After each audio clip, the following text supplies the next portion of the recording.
Political exercise है, पाकिस्तान में नफरतों तक जा चुकी है, कदूरतों तक जा चुकी है, और हर पाकिस्तानी अब माचिस जेब में रख के फिर रहा है। ये अच्छी बात नहीं है कि भारत इस वक्त कहां जा रहा है, तरक्की की बुलंदियों को टच कर रहा है।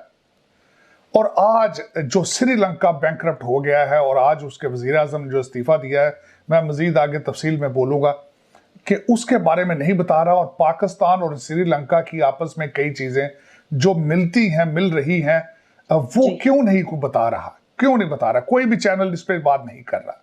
उसकी वजह यह है कि मैं ये चाहूंगा कि जो बच्चे सड़कों पे हैं, चाहे वो यूथी हैं, चाहे पटवारी हैं, जो कुछ भी हैं, उनको ये पता हो कि अपने मुल्क को आग लगाने से पहले, इस वक्त एक पार्टी के सियासतदान हर 10 मिनट बाद लफ्ज इस्तेमाल करते हैं खाना जंगी।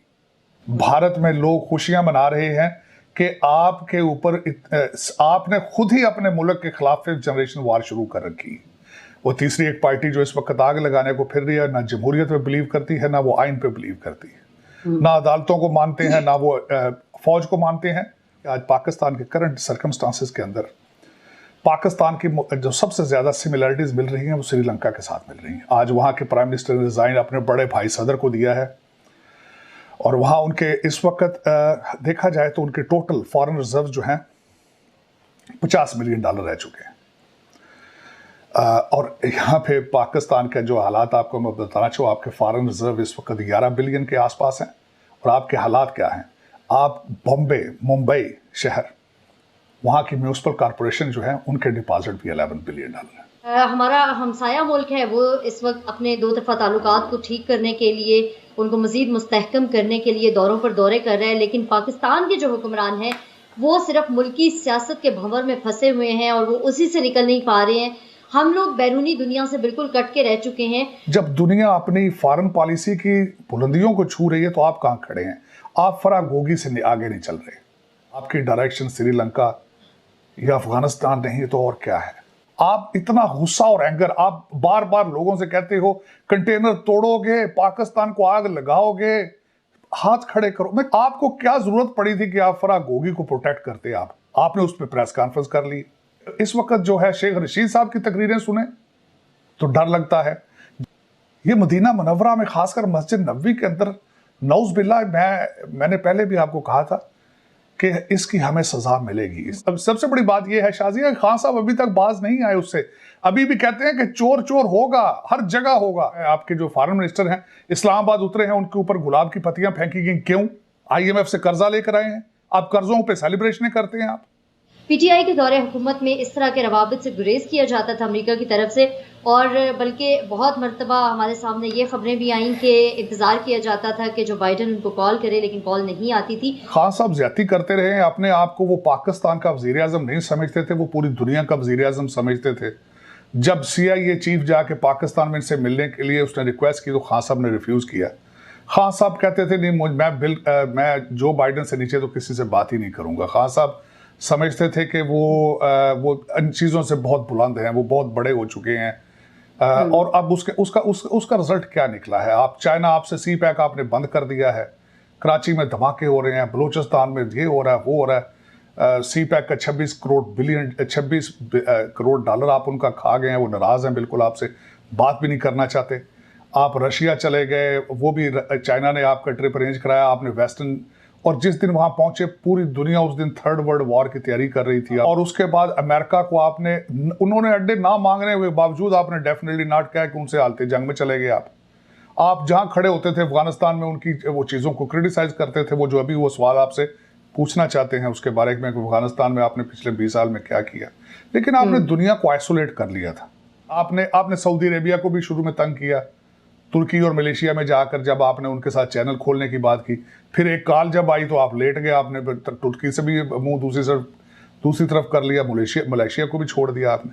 आपकी डायरेक्शंस जो हैं वो खाना जंगी की तरफ हैं। आपकी डायरेक्शंस इस वक्त श्रीलंका और अफगानिस्तान की तरफ ही हैं, वही नजर आ रही है सामने।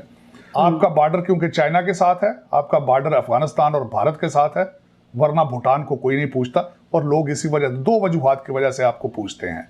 आपकी फॉरेन पॉलिसी सिर्फ वही है, एक तो आपके बॉर्डर इन ममालिक के साथ मिलते हैं और दूसरा आपके पास एटॉमिक बम है। ना मुआशी पॉलिसी है, ना फॉरेन पॉलिसी है, और फिर उसको छुपाने के लिए आपने रिलीजियस कार्ड खेला आपने गुलामी का कार्ड खेला, आपने एंटी अमेरिकन खेला। खान साहब ने बिल्कुल वही किया है। He didn't behave like a sportsman। इनको चाहिए था वहीं पे अपोजिशन पे बैठ के इनको क्रिटिसाइज करते इनको और बताते कि हम क्या थे और आप क्या है, लेकिन उन्होंने मैदान छोड़ दिया है। ये अब इस वक्त खाना जंगी और खून की होली खेलना चाहते हैं। अफसोस के साथ इस वक्त चाइनीज इन्वेस्टर घबरा चुके हैं। आपके कई मैं आर्टिकल चाइनीज अखबारों के पढ़े हैं कि they are seriously disappointed on CPEC। और शहबाज शरीफ साहब का इरादा है वहाँ जाने का, उनको राजी करने का। देखें वो कामयाब होते हैं नहीं होते। कोई भी लीडरशिप ऐसा नहीं आया जो हमें ये कह सके कि हम IMF के बगैर आपके लिए कोई प्लान तैयार कर रहे हैं, कर्जों के बगैर प्लान तैयार कर रहे हैं, क्योंकि ये सारे बातें तो बहुत करते हैं, पावर में आते हैं तो कुछ भी नहीं इनके पास होता।